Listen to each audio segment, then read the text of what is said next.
4/11/2019 आज मेरो गेस्ट हुनुहुन्छ बासल। मैले बासललाई चिन्नुको कारण चाहिँ म पुल्चोकमा मेरो अफिस थियो र पुल्चोकमा म खाजा खाने क्रममा चाहिँ म बासलको रेस्टुरेन्टमा जान्थेँ। उहाँको रेस्टुरेन्टको नाम छ ताजा र they serve Syrian food, middle eastern food that. र म आज बासलसँग चाहिँ एउटा रेस्टुरेन्ट व्यवसायी हुन काठमाडौँमा कस्तो अनुभव बटुल्नु भएको छ उहाँले, त्यसको विषयमा अलिकति चर्चा गर्नेवाला छु। Hope you will enjoy the podcast.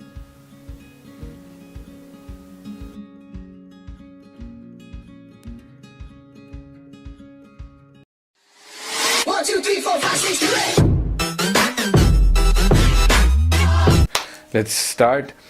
Today I have the man behind Taza. I think I have to start from the story of how I made Bassel, and when I expanded to my second outlet, and I had my office right over the restaurant, but it got too crazy. It got so crazy that most of my day would end up being spent with my customers, and so I couldn't focus. So I decided I'll take an office, and I rented a small space in Pulchowk.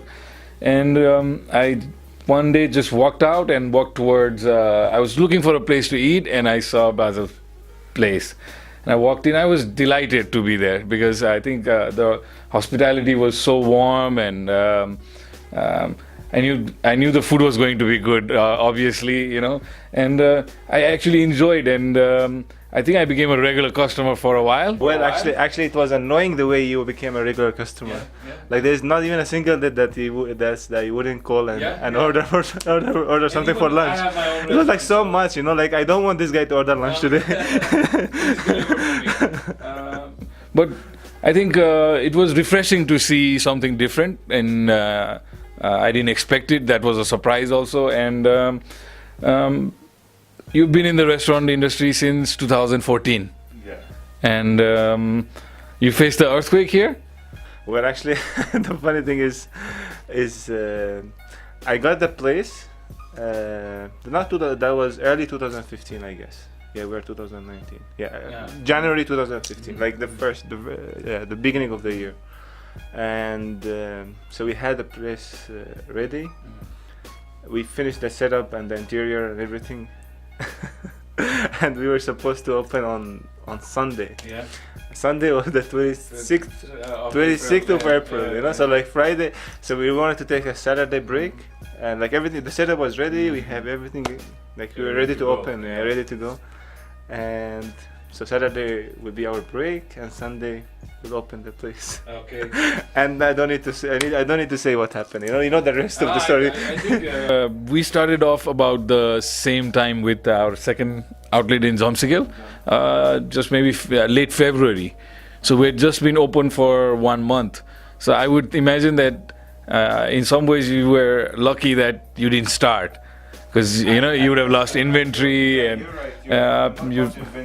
so because I remember going in there and just having started a restaurant, and then having this earthquake coming, and just uncertainty, so much investment gone into a single place. And I think at that point I was completely all in as well. I was all the money that we had, me and my partner, we had dumped into that project, and wow, it was it was a risky period. How did you start after the earthquake? Actually, I live in Swambo, with my in-laws there. Yeah. And actually, when the earthquake hit, you don't think about like at the very beginning, the first few hours, and then the first few days as well, because actually it didn't end in hour or days actually. So the first few hours, like I was not worried about anything. I just like wanted to be with my daughter and my wife. Family, it's one place, like that's all what I thought of. I really did not think of the business at all. Like you can't even think actually. But after a few days, like I started thinking, like I don't know what happened to the building. Like you don't know, because you don't go around. You stay in your place, and then you don't know, because it was massive. Like you feel like everything got destroyed. Yeah. I thought like maybe 90% the whole building is done, and so like all right, we'll try again later. And then I thought like let me go there after 3 days of the earthquake. I said let me go. So I went there, opened the shutter, and there was a door, you know, like you want to. The glass door. The glass door, yeah. I was trying to open it, like I couldn't, you know. And I was worried, like, if I just give it a stronger push, the whole building might collapse. Like, this is how you think, you know, like, you don't know. Because I think, so many aftershocks. I think the frame was pushed down a little bit, so I couldn't open the door. So, but I just had a look, you know. Things seems to be alright, but like I was really scared to open the door. I did not, you know. So I just closed down the shutter again, and then I locked. After a few days, I went. I thought like, come on, and they just give it a stronger push. So I did. I went, and like the tiles went off, and the kitchen, like the kitchen wasn't looking good at all, because we have these tiles fixed on the walls, and they were still fresh, you know, like not really completely dry. Not set. Yeah, not really set. So they all went off as well.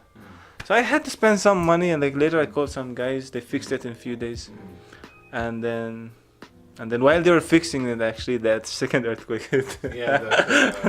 The May, I think May 10th or May 9th. Yeah, but that was not a big deal. And then I opened, I think April, May, June. I opened in July 1st or July 2nd. Yeah. Mid 2015 you started. Yeah. I think that's the same time I also opened. We did. I think at one point we were among the first few restaurants to reopen that quickly. And also right after that there was the blockade.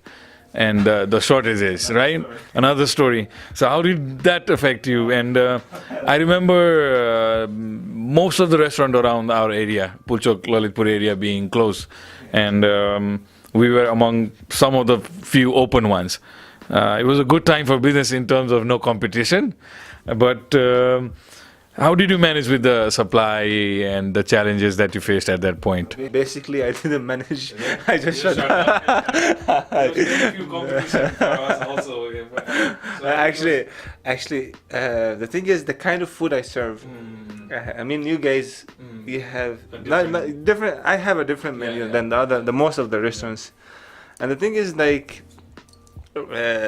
what happened is like. Again, the restaurant came with an idea of solving a problem, you know, and the others like started copying, you know, doing I don't know, like could be the firewood, but in different way. I don't. There are lots of things happen, you know, like people tried lots of things.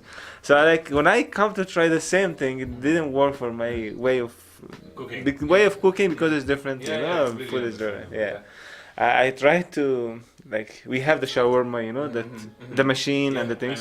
I know. And there should be heat behind the chicken, right? And it's usually gas or electric. But we have another way of making shawarma we do in Syria, in other countries as well. That they do it with firewood or coal, right? Charcoal.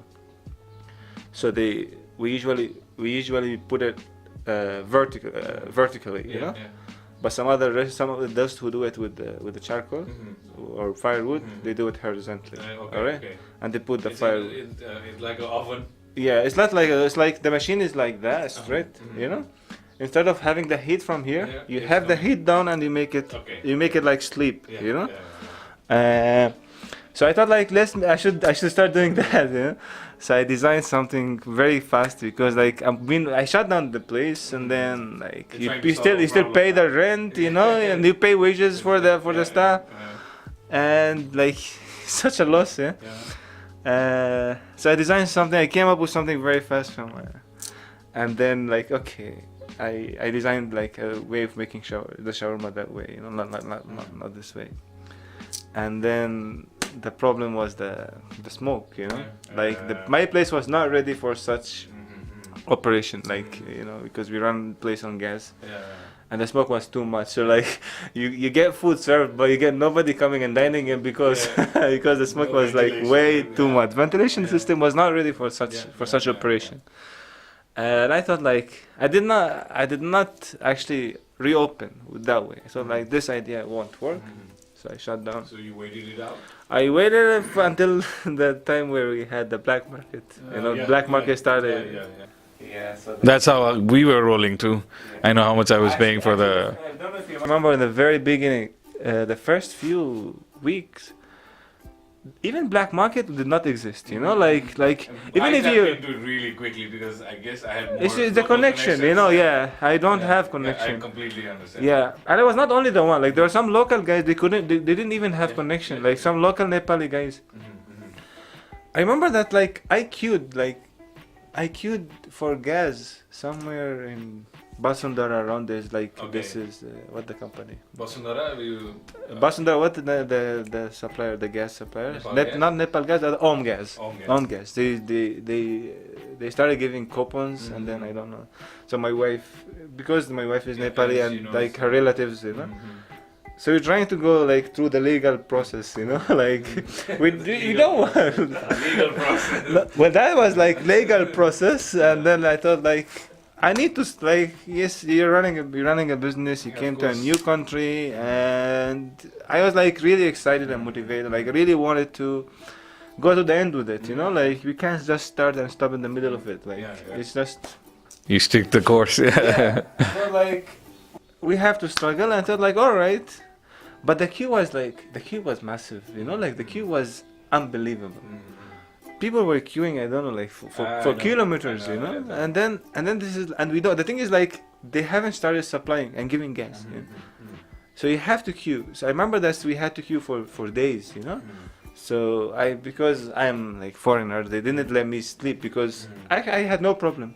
So we gave for our guy, we gave a mattress. Yeah, we gave actually this guy. One of my relatives did. Some people did that. Did sleep. And then we queued for 3 days actually. Sometimes my wife comes, sometimes the other guy comes. Taking turns, and then we end up with no gas. So we're trying to go through the legal process, and it didn't work. So now the black market started showing, and I used to pay 1,500 is the price for the cylinder. Actually, the first one I got it 11,000. The first one. And I reopened the restaurant with that very first only one cylinder. 11,000. I went all the way up to 8. So you see, at that point it was just and it was so much risk, and also just uncertainty. You might get the next. I normally got it in batches, and then if I got 5 for this time, I don't know for sure if I can get for next time. So I think that was a very tough time, but somehow, entrepreneurs find ways. He was ready to sleep and get his first cylinder, and yes, we took almost 3 months, 4 months to get back into normal. And how has that period been? Because I think if you think of Nepal and its history, political history, it has been turbulent, and a lot of uncertainties and strikes, and I'm quite sure you faced that in your home country as well. Situations like that where businesses cannot thrive. But I think this last 2-3 years has been stable in that regard. Let's keep our fingers crossed. So can you say how the business grew, and how now a lot of people know about Taza, and especially in the Lalitpur area. I think people that have offices, they already know. So I think talk about this period where, after so much uncertainty of the earthquake and the blockade, slowly the business started to grow. So a little bit of a business growth story. Actually, I always say that I never call myself a businessman or someone who's sit and would make his yearly plan, yearly business plan, and this is what I'm doing. I'm not that person at all, and I'm not a businessman at all. I have never been a businessman, and I would never be. I don't like to It's just the idea of having the restaurant was we wanted to move to Nepal, and we thought of having a Middle Eastern food in this country would be a nice idea because there were not so many. Now actually there are many open, you know, like now the people started. Copycats now. Yeah, it's normal here, and I'm happy. I'm happy. Like I like that it's good. because The market is growing. yeah, I always say now, shawarma. That's the shawarma is the chicken. The main thing that I serve, you know, is like.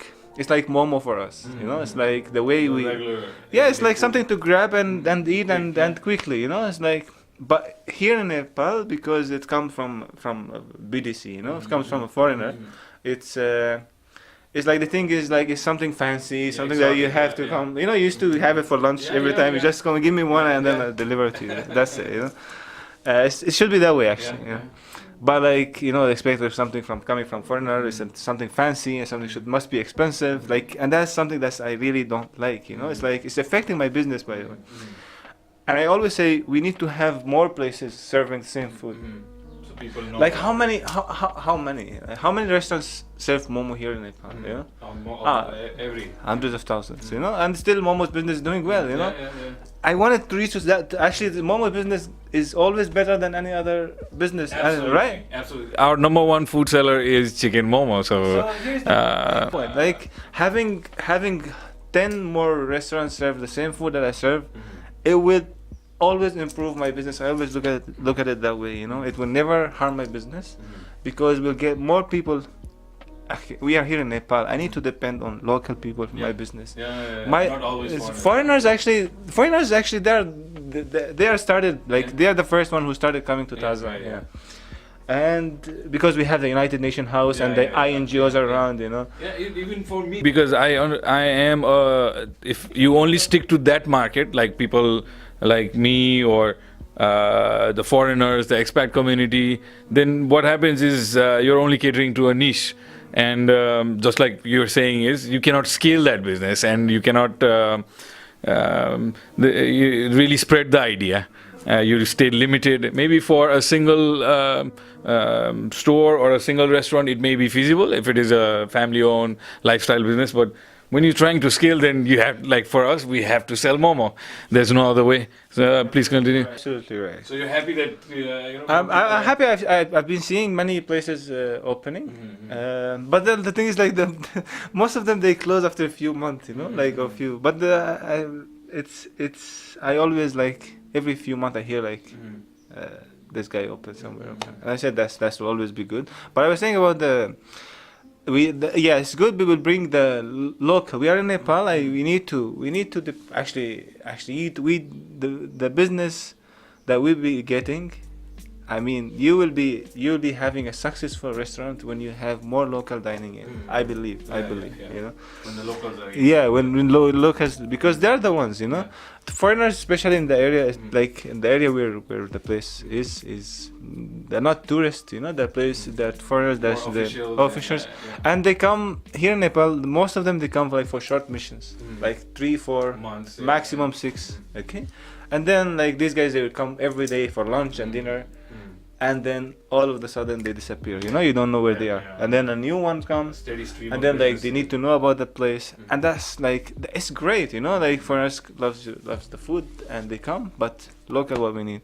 And then I said, we need to get shawarma to the momo level. I mean, like we can't get to that level for sure in Nepal, but we need to get closer to that level. You know, same category. It's like something.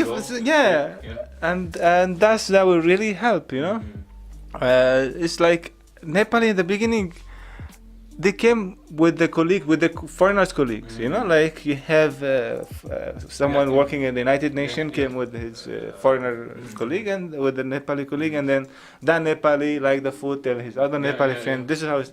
Initially, actually, like 80% of my customers were foreigners. Yeah. And now, actually, we got to level like 50-50. I think now we have 60-40, like 60 Nepali to 40 foreigners. Wow, that's cool. I really wanted to go like more with local people. If you had to, like, when you decided to come here with your family and settle, why did you pick the restaurant business specifically? Because my customers usually know this about me, you know. I never claimed that I'm a very professional chef or a very smart businessman, you know. I'm a very simple person actually, we wanted to move to Nepal. So that's the first idea, you know. So when you want to move to another country, you need to survive, right? Yeah, you need to have something to earn from. You need a plan. Yeah, and I believe myself as a Syrian person, we didn't have lots of advantages actually to be a Syrian, but one of the advantages is the food. You know, it's like we serve good food. Yeah. Our food is famous all over the world. You know, people love it usually. I've tried it too before, and I was pleasantly surprised to see. Yeah. And it's quite famous. Like people know it. It's not. And I was surprised when my first holiday. We used to live in Dubai, you know. So I came. My first time was 2012 or 11. So I came for 15 days holiday.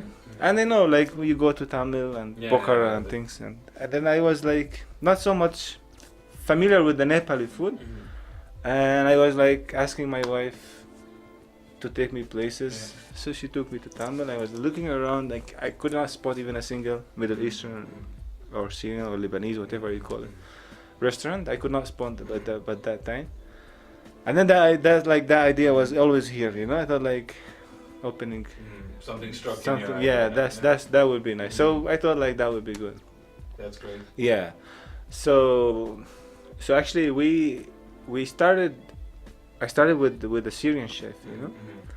I hired her because I'm not. I was not. I cannot say I'm not. I was not a cook or a chef. Now I can. Now I make the whole thing. Yeah. Now I make everything actually. So I started with a Syrian. I hired a Syrian chef. There's actually a Syrian restaurant. I might have seen him. Yeah. You definitely did. You definitely did. Yeah. The time he was there. So I think. Yeah, you for sure you saw him. Yeah, I remember two of you in the Yeah, shop, so yeah. I think I remember him. So I hired this guy. He was like working for another. There's a small shawarma place in Pokhara actually. Okay. So this guy used to work for another Syrian man, and things didn't work well with both of them. So I got to know about this from another friend, and then I hired him. We started with him, and so he was making everything. He worked for more than 1.5 years, Okay. and then he just disappeared. Yeah, moved on. He just disappeared in one day. Like he was supposed to be here, He's not here. he's not here, Yeah. and he's gone. You know, like, and I'm not. I'm not a chef, you know, but I used to always watch him, and it's not like I was watching him to get the experience. Because we speak the same language. We're the only ones who speak this Arabic in this country, and then like we talk a lot with each other, and like we're always like as he's making food, we talk, and I was like just talking to him, because this like for 1.5 years you see it every day, but I've never made it, you know, I never made it myself. So he's not there. Customers started walking in. So what to do now? Yeah, that was like a problem, you know. I think Stories like that too. So yeah, I don't know. I like this one. I wanted to hear. Like, is it like only me who's? No. I will get to there. I'll share a story with you. I remember it was a very, very busy week for me. I also did launch orders, like takeaway, and for events, catering. So at one point, I was getting the food ready, delivering it, driving a car all across Kathmandu, and just going all while the shop ran. My staff ran the shop. I was using the same kitchen to deliver food also, because this was a business opportunity. In the early startup days, I didn't mind any business. You know, I just had to survive, thrive, and move forward. So at that point, we worked for 6 days because we had a set delivery to make, and there were a lot of boxes to be made. So I decided to give all my staff a holiday for Saturday. Normally, I'd have at least 1 or 2 guys in the kitchen, and so I said, okay, the kitchen was a mess because we've been cooking in it for about a week. So I said, okay, you guys leave, and I'll do the cooking, because they've worked hard.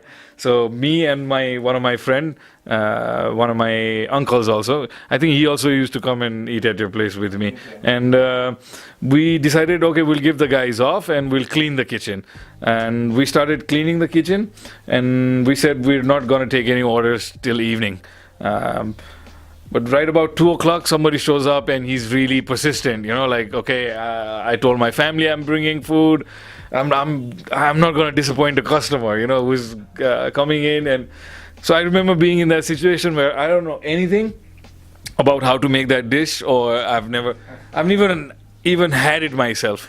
I remember trying it when we put it in the menu, and that's about it. Never thought about it after.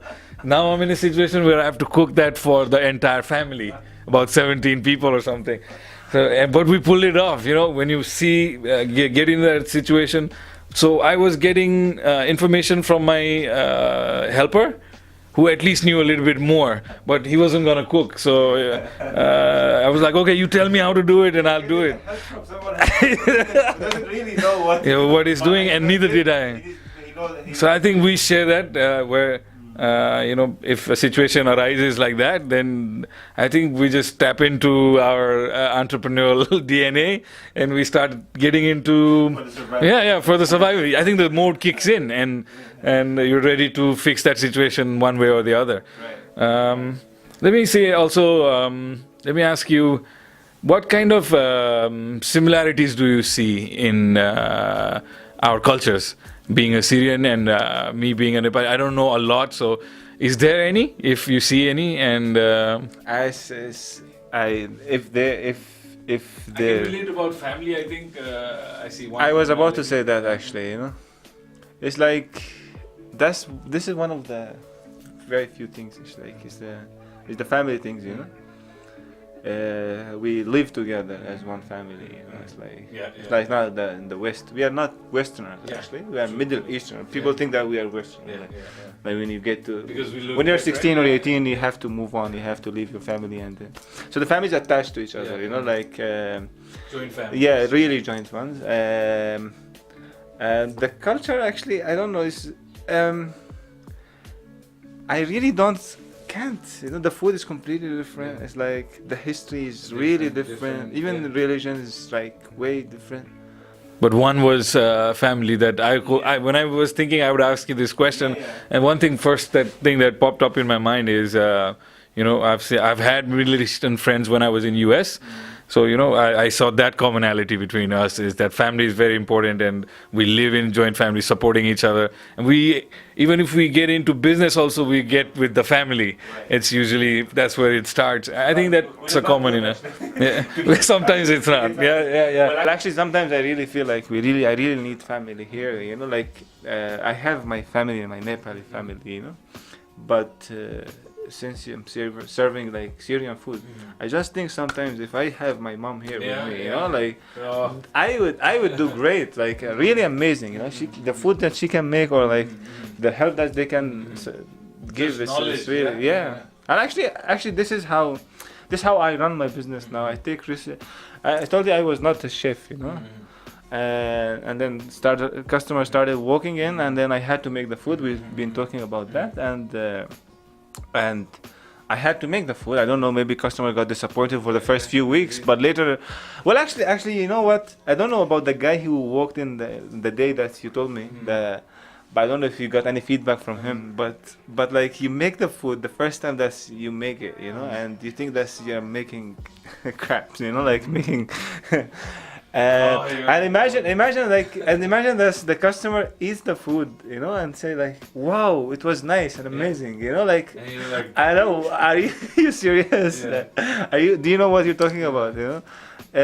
So actually, the good thing is like people always love the food here, and I mean like there at Taza, like I don't know, maybe for a few days I missed it up, but like I was always trying to get back to family, we're speaking of family, And I always say is just what makes difference at Taza is like me being from that region, because I have had shawarma and hummus and falafel all my life, It's like the way you have your choila or momos, like what good choila is and what bad choila is, That what makes difference actually, So you take a bite of hummus, and you can judge it, Here that what makes difference for my place, I can tell that's not a good hummus or that's a good hummus. So when it's not a good hummus, you need to think what you need to be added. And here you go back to the family, you think yourself, it needs a little bit of that, more of that, and then you do it, you know? It's like you are always the reference, you know? That's, you can judge the food. And that's what basically made the whole difference at Taza, because it's authentic, you know. It came from the country where it's made. How you probably remember eating it? Exactly. Well, we also back in Syria we have good hummus or bad hummus, good shawarma, bad shawarma, good falafel, and whatever you name it, etc. And you can know what is the good one, what's the bad one. And this is your restaurant. You always need to serve the good ones, you know. Like you always get a bite, and then you see. No, we can't serve this one. This has to be this, and this has to be that. You know, that would make difference actually. And always family. You know, I'm in touch with my family. You do this, add this. You know, better you do that. And we making it like it's like you're eating homemade food. You know, but in a restaurant. And actually, many customers say that. Like the hummus I had here is better than the hummus I had in the US, or hummus better than whatever. Shawarma here is better than the one we have it in Europe. Well, I was like, I really get surprised. Are you serious? You know, and I think these guys, they must be like, I mean, they're not just telling me this just to make me happy or like to make my day better, because they don't know anything about me. They are just normal customers, you know, walking in. And I thought like, it's just because maybe I'm not making it commercial, you know. It's like when you make it when you have family get together, and then your mom makes it, you know. And I make it that way, and that will always be better than the restaurant food. Do you agree? You know, yeah. Home food and restaurant food are two different things, especially if you know. That's what I was trying to also get to is like what has been the challenge, like for the ingredients. How challenging was it for you? There are lots of things that we don't have here in Nepal, and I actually. Yeah, imagine like trying to cook Middle Eastern food in Kathmandu with, you know, already most of the ingredients are not produced here nowadays, and it's normally imported. So can you speak a little bit about? My menu is really small. It's not a big one, you know, and it could go much bigger because of the ingredients and equipment, you know. There are lots of equipment that we don't have, machines or things, you know, and ingredients as well. Excuse me.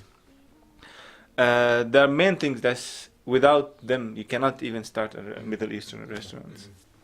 So I started actually importing from the Middle East, from Dubai or Saudi, and I still import until now, you know. There are things that I tried my best to make myself, like there's something we call it tahini. I don't know if you know tahini. Is like it's a paste made of sesame, basically. Sesame. Yeah, and it's important for everything, for any dish you make in the Middle East. So I tried to make it my own. It didn't taste any good, you know. Like I looked in the market, they don't have it here, and then I made meals with it, you know. I tasted it, like didn't like it at all. I said like I can't serve this in my restaurant, you know. Like I can't serve things that I don't like. You know?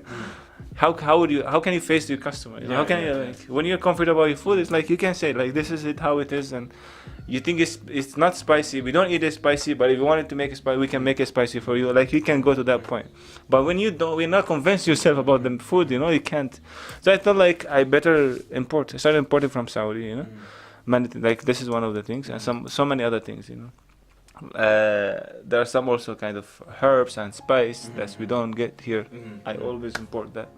Yeah, and now to bring machines and things, like very complicated process here in Nepal with the costumes and things. I don't even want to go close to that point.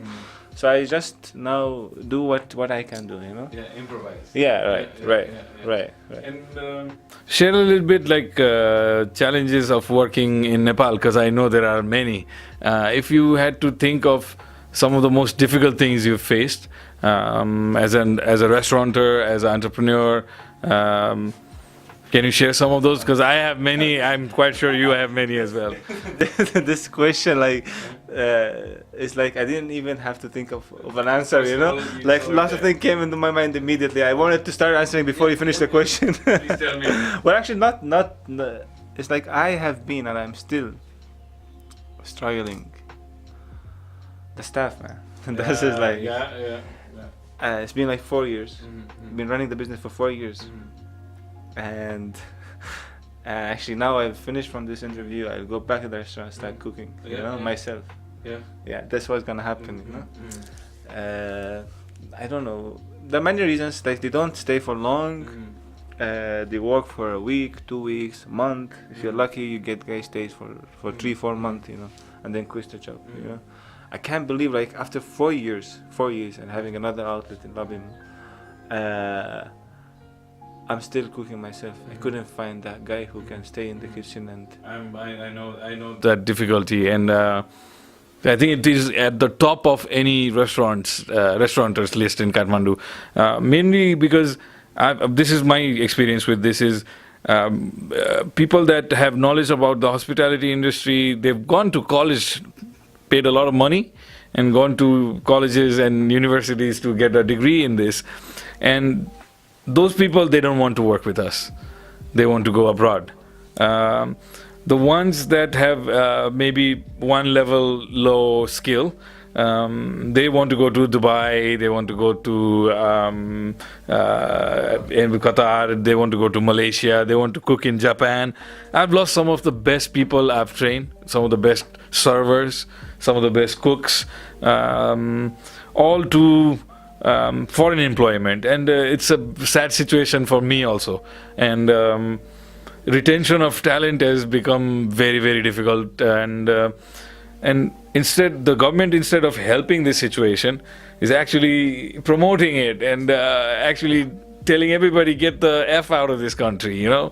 There's no opportunity here, there's no hope here, and then there are people like me and Bassel sitting here asking, please don't do this to us, you know.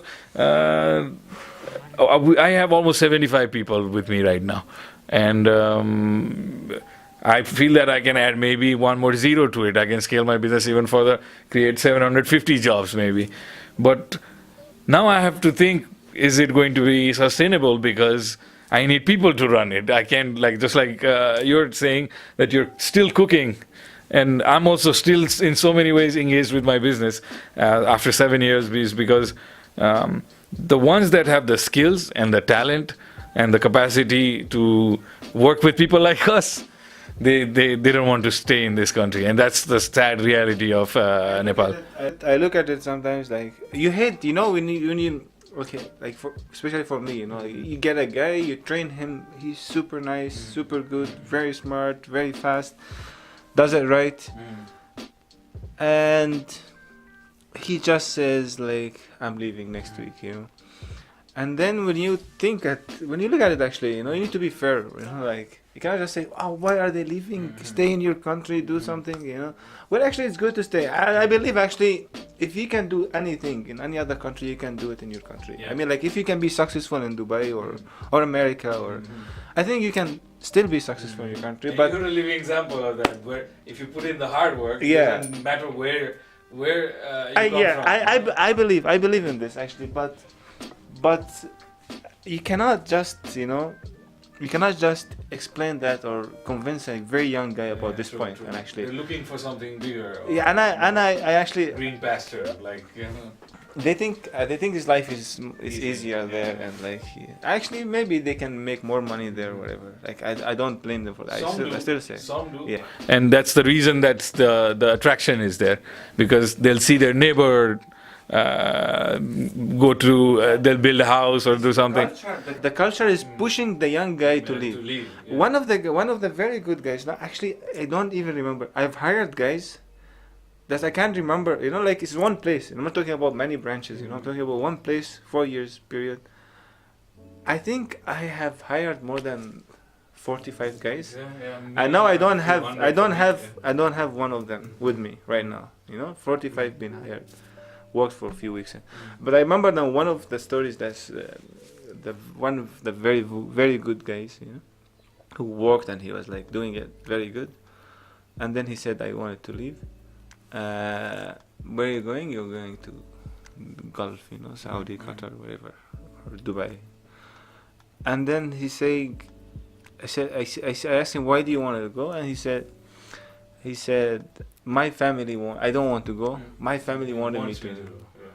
And I was thinking, like, back in Syria, the family will always try to keep the guy in the country, The family will always, like, because as a mother or father, you don't like your kid to be away from you, right? And actually, because in Syria we don't have that before the war. Now after the war, it's like the story always different. Talking before the Syrian war, it's like we don't have, like, I had 10 friends. I was the only one who worked abroad. Like they all stayed in the country and worked there. It's not like here in Nepal. There's not even a single family doesn't have 2 or 3 guys working abroad. Actually, you don't see guys. You don't see men in the family. You see just women with the kids. So he said that his family is Push, and I was like, seriously? And then I started looking.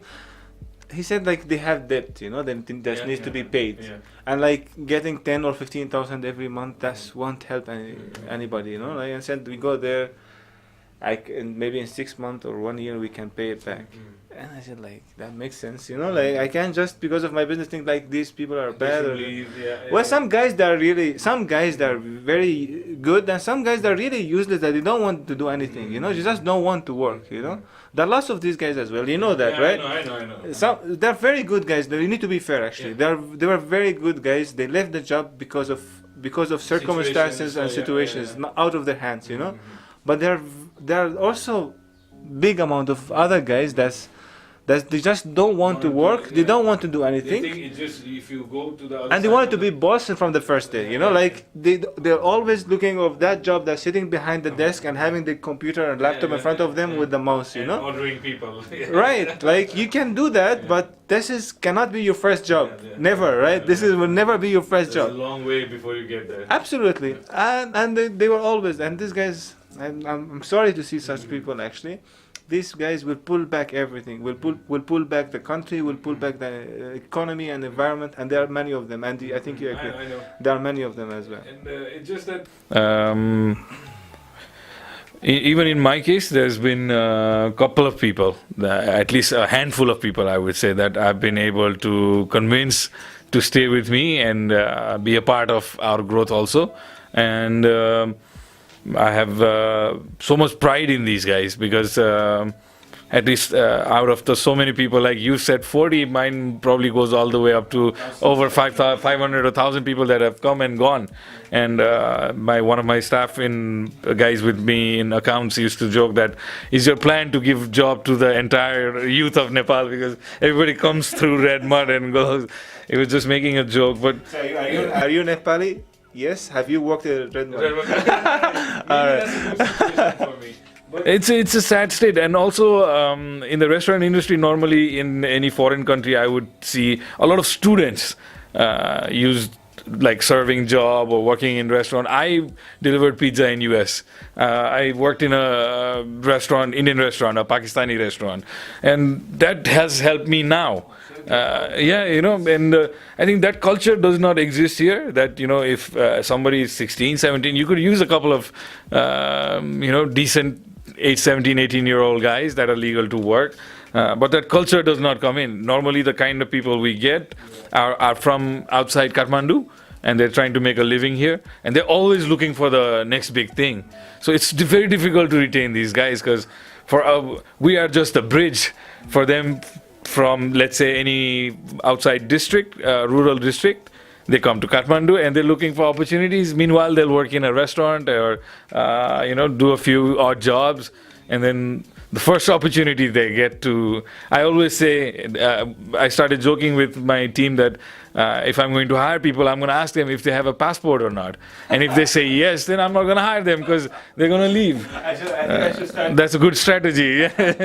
I think that's maybe discriminating in some ways, but hey, I have to think of my business. But that's the reality of the situation is they come to Kathmandu, they're always looking for a better opportunity, and we become the transitional phase for them. And it's most of the kids that have gone through us. Just to add a point, That was 4 years. Sorry, it's 4 years since I opened. You know. Yeah. It's like if there was a guy who stayed with me from day one up to now, you know, or 2 or 3 guys, you know, I could have done myself many other things. Yeah. I could have expanded more. I could have like focused more on other myself, you know, on business. And business would have been much better. These guys would have been in different position by now, made more right? money, Made more money and been maybe I will definitely need someone to sit to do the accounts for me, or for example, his job will be sitting actually behind the desk and having his laptop and computer. Who knows, you know, like, but the thing is, like, you always think of 3 months or 6 months or even a year. That's nothing in any business, you know, in any work that you do. You work as a salesman for 6 months.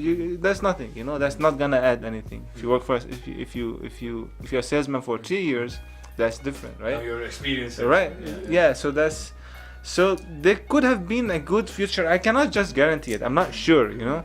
But it's not certain for you. It's not exactly. But there could have been a great future for like 2 or 3 guys would have been stayed and worked with me for these days, you know, like. But I don't know what to do, you know. Like, it's really tough. Not just you. I think the entire industry, and the ones that have the education also. Like, let's say if they've gone to hotel management schools, and those are the ones that I've had the most difficulty with, because the expectation is very high, and you know. But the ground reality, I've had people that have been trained for 3 years and came to my restaurant.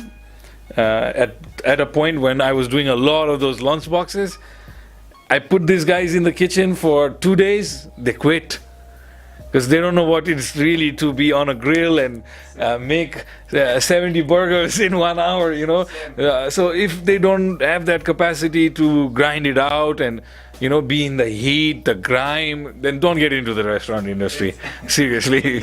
You give the example of the passport, and I say something similar. I said that to my wife actually 2 days ago. I said if a new guy comes and his English is so good, I think we don't need to hire him. And he's got a big, nice mobile phone. Right, like we don't want to hire those to speak very good English. When I was trying to hire people for my first tour, I remember a few kids. I put a social media ad out, and few kids responded, and some of them came in a bike and had a nice mobile set in their hand. I didn't hire them, just like he said. I just knew, because I was using a phone that was more cheaper than he was using. So I'm not gonna pay this guy. He's not gonna stick with me. We can start. All right? I remember the time when we used to have lunch every day from Taza. Especially when I was having the audit guys. Toshka, I remember my dish. I think that's the probably.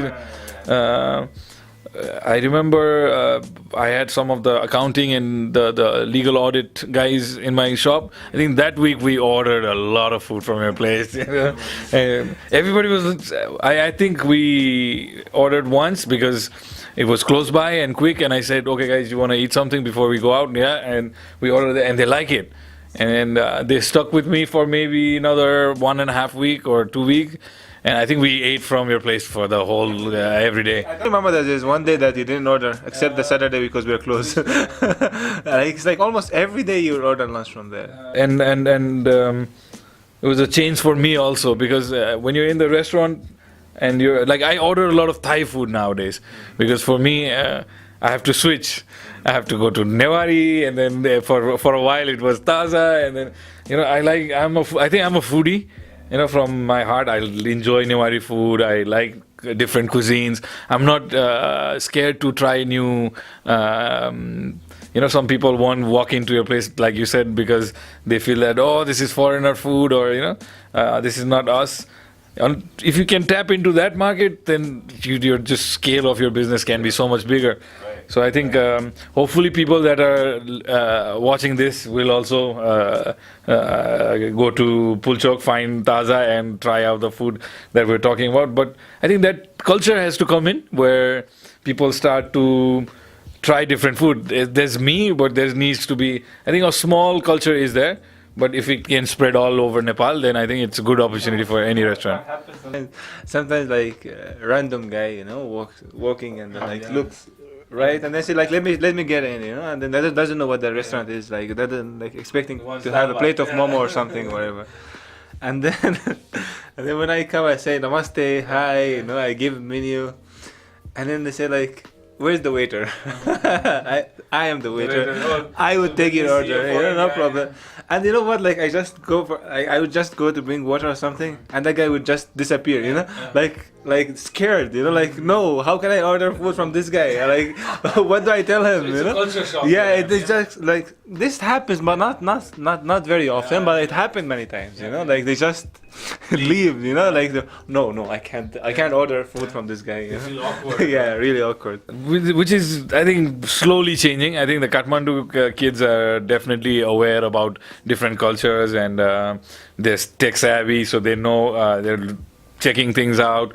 So I think there's that market, and then but a larger audience needs to start eating a little bit more in terms of trying out different cuisines. Also, I think there's a food culture also coming up. People are doing different things, bringing out really traditional. For us, it's very basic because we're coffee and fast food, and when we scale. So I just want to divert it with, maybe this is where I wanted to come is, do you see, like, if you can scale this idea, Taza, to a larger audience, maybe outside Kathmandu, or a larger segment? Because, like you said, it is at the end of the day what Momo is, you know, for you guys. So, It's like it's. I don't think it's possible to go to that market, you know, for now. It still like needs to target those who worked abroad, or like those who really like to try different cultures. Like you need to try different culture. You need to know about the culture. Like you need to know that.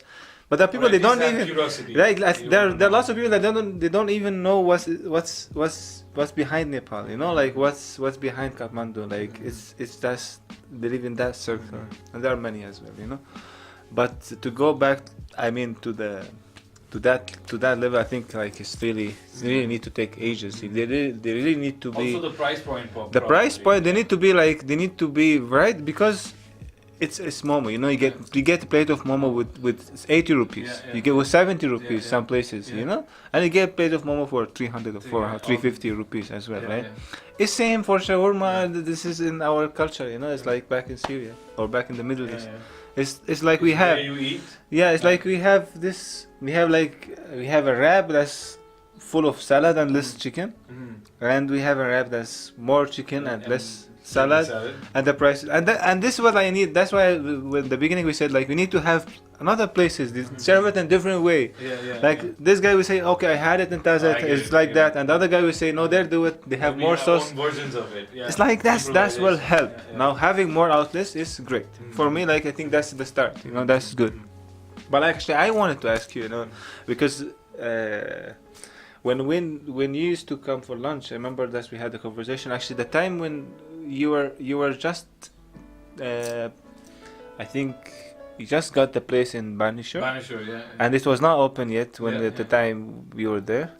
And now I don't know. Like recently, I've seen that there are many other places, right? Like online, I've seen that. I've seen that Banishore once, but like now we have.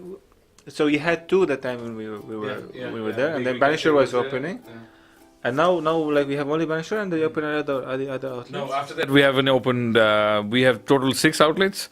We have Garidara, Banishore, and when we went into that, we had 2 other restaurants that have been there for a long time, really old restaurants, and maybe a few other local ones. But once we moved in there, I think that place wasn't really in the attention of a lot of people. We helped bring back that attention, I think, because it's a very busy area in terms of a lot of, for me, it's a different crowd. So a lot of footfall there. A lot of people are walking around, and a lot of young colleges, students. And it's one of the busiest intersections in Kathmandu also. So I think now we've seen like a wave of a lot of other people also, a lot of other businesses also come in. But same way I look at it is, the market is growing and Okay, now sharing experience. It's like when do you think that's now we've been talking about the problems and the issues that we've been facing in the staff and wherever. When do you think that's now I'm in a position to open a new outlet, another outlet? Like when do you think that's the time? Yes, now I'm ready. I don't think there's a perfect situation. One, you have to, I think in some ways you have to automate some things. Like for me also, I think the first 2 years when I was working with my team, my partner was working in the kitchen and I'm working with service and taking orders, and we went to second outlet and we at least hired like a team that handle everything, and then it allowed us to things like you were saying, to do a little bit more than just run the restaurant itself. And I think some of those guys got trained so well. Right now we have used them to scale into 4 other outlets, so now they're team leaders for individual outlets. So I think if you start going in that regard, where you've built that team, I think team is important. Otherwise you're again gonna struggle, and it's just gonna, you're gonna be running all over Kathmandu trying to run this show. And I think automation and scaling is very attached. So, and did we nail it, or did we already have entire thing automated when we started to roll out new stores from 2 to 3, 3 to 4, that way? I think the last 3 years has been the most toughest one, in that you learn and you relearn and you reapply. But I think at this point, I feel almost 7 years down the line, now I'm in that situation where I feel that I don't need to be present everywhere, and I can just maybe bring in funds and do more larger things that allows the company or the idea to move forward even further. So I think having good capital backup and a good team backup is the ideal platform. The rest of it is like, your product, your image in the market. If you have a brand now, so it's just that that's already there, but you also need the team and the financial backing, because it took some time for our third outlet to really take off, because there was road construction, people didn't know about that area. Even that street also, I was one of the first. Now there's like 3-4 restaurants there. So to build that place up, every location needs a little bit of attention. So I think for Nepal, I think it would be ideal to go organic, which is you're moving one outlet at a time. So you're stabilizing everyone and taking, and then it's very volatile here. So, you can't just let's say, put gasoline in it and put it on fire. I think that works in, let's say, Europe or in China or in the USA. But for Nepal, it has to be organic, I think. I don't know if you've noticed that there are lots of people, Nepali people that worked abroad, and they came, maybe they've been abroad for really while, a long time, and then they came here to Nepal and started thought of investing. They came with money, lots of money, and started opening 3-4 outlets at once. You've seen that, I've seen that. And this is it's not working at all. Now the amount of restaurants opening every day in our area is it's really crazy, I always say this is affecting our business. There's a new restaurants opening every day. They have the money, and the interior looks amazing, and it looks great, And I think myself as a customer, not as a business owner, if I walk in that place and I see wow, this place looks nice, that place looks nice, and every day a new place, and now we're not talking about the food and the service, if that's a place that I would come back again, but for you just to try, to try it once, to try this, that would take 1 day of your 1 day from your customer, because he went out that place and he tried the other place and trying just to try, Now we're not talking about that place was good, I would come back. No, we're talking about first time only, there this much of restaurants. I just start counting how many restaurants are there in regards of just one street from where I live. I live close by here to, let's say, my Panishwar outlet. There's one in every house, literally. and that's why it's just a different kind of market here in terms of restaurant. I think the categories are different. That's what's keeping things a little bit balanced. Is some are low price, some are middle price. So I think you need to know your market really well, where you position yourself, and a lot of these other restaurants that have opened up, sprouted up really quickly, I've also seen them go down very quickly as well. And one of the reasons is no passion behind.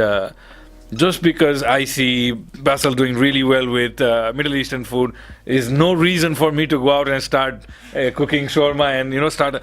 Do I really feel the way you feel about your business? That's the key. Is being a restaurateur or being in a retail industry is a different ball game. You have to be a salesperson. You have to be.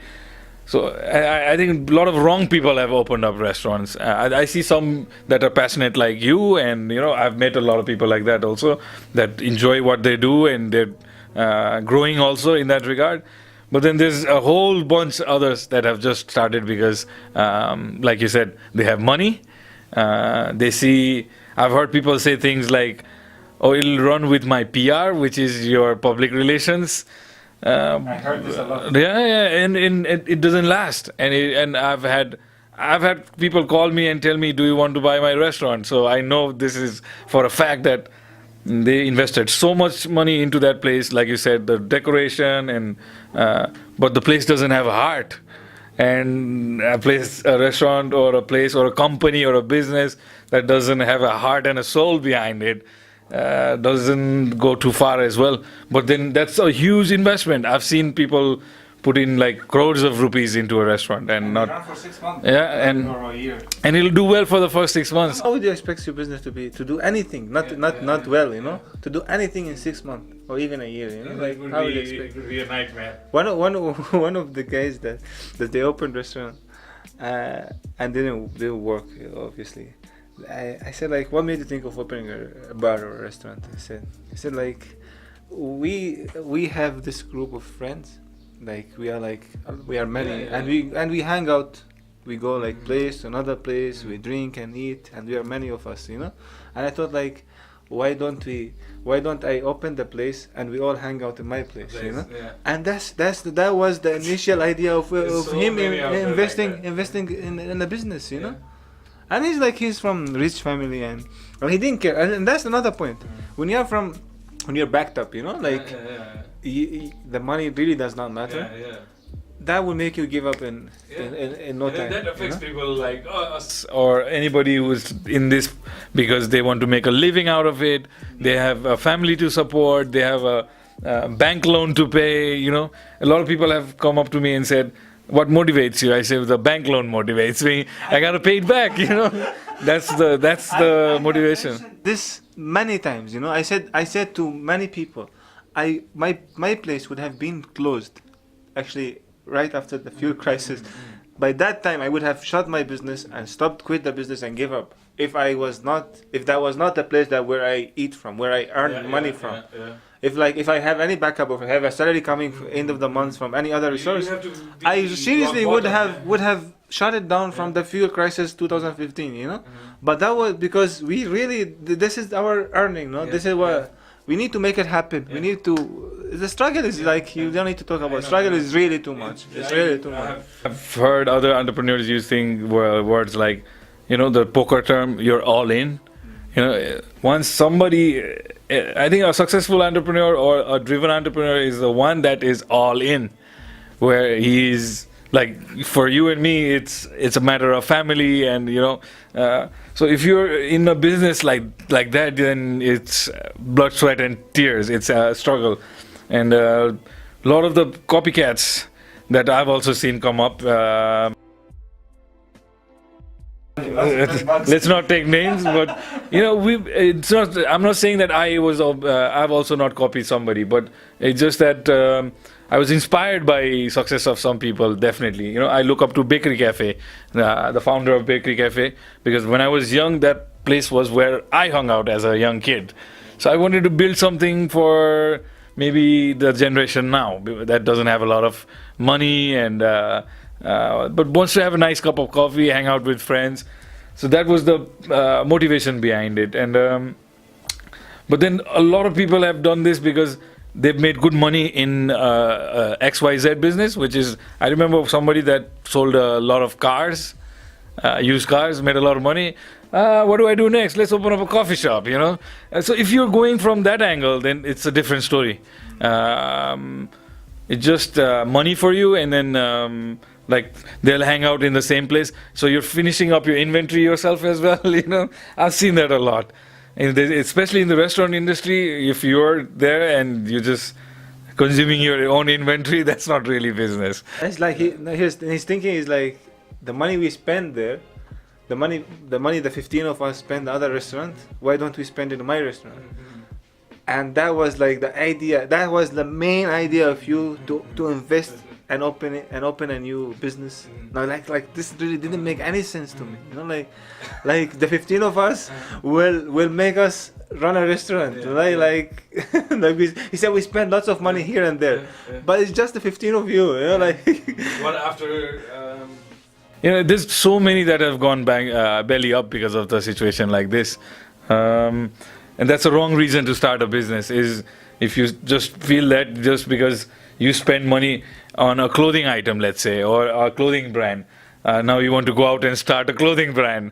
So I think the place of business has to come from, from a heart, soul, from a place of passion, then you can drive. And the reason I have you here is because I've seen that journey for you, and I was a small part of it in the beginning, and it's always good to see a man or a woman behind a business, and I think I could also relate in terms of entrepreneurship as well, because when I saw you there, I also felt a connection in that way as soon as I walked in the restaurant, I think I was greeted well, and so I think that connection was made there.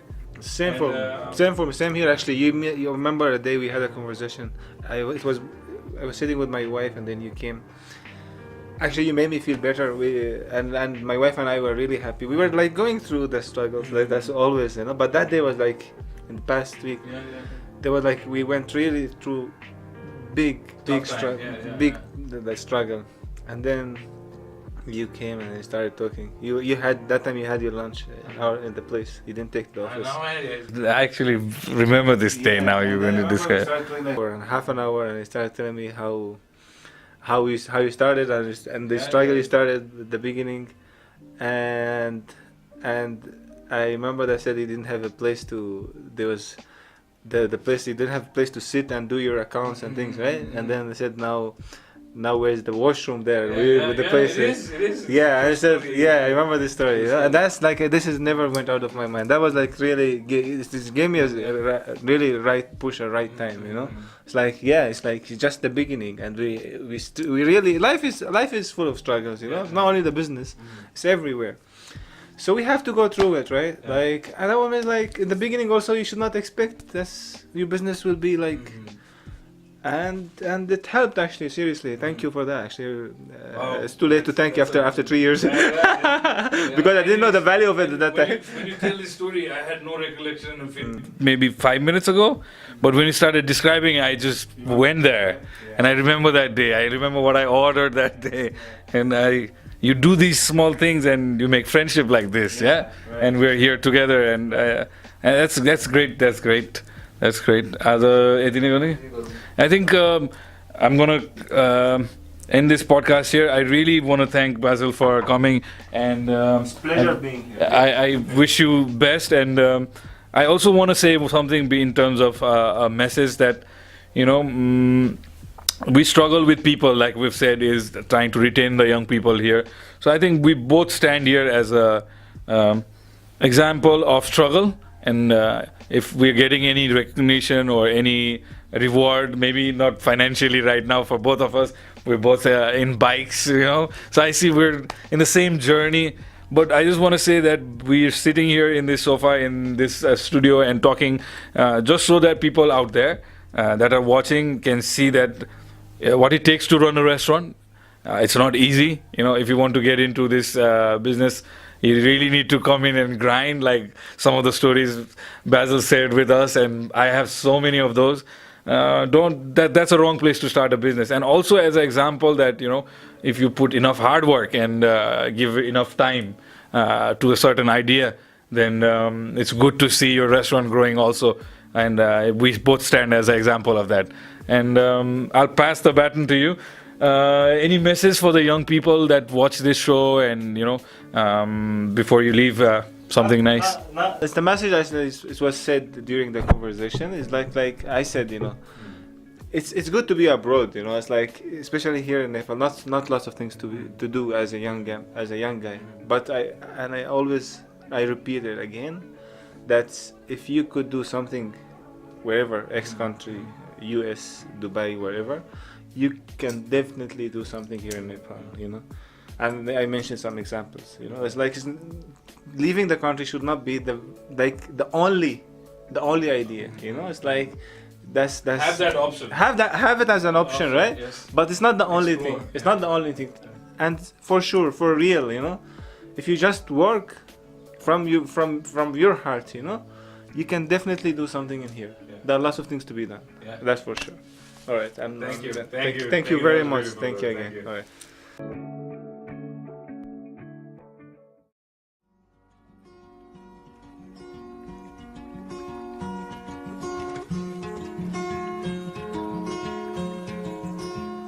The reason you haven't felt it is because it doesn't exist. What you call love was invented by guys like me.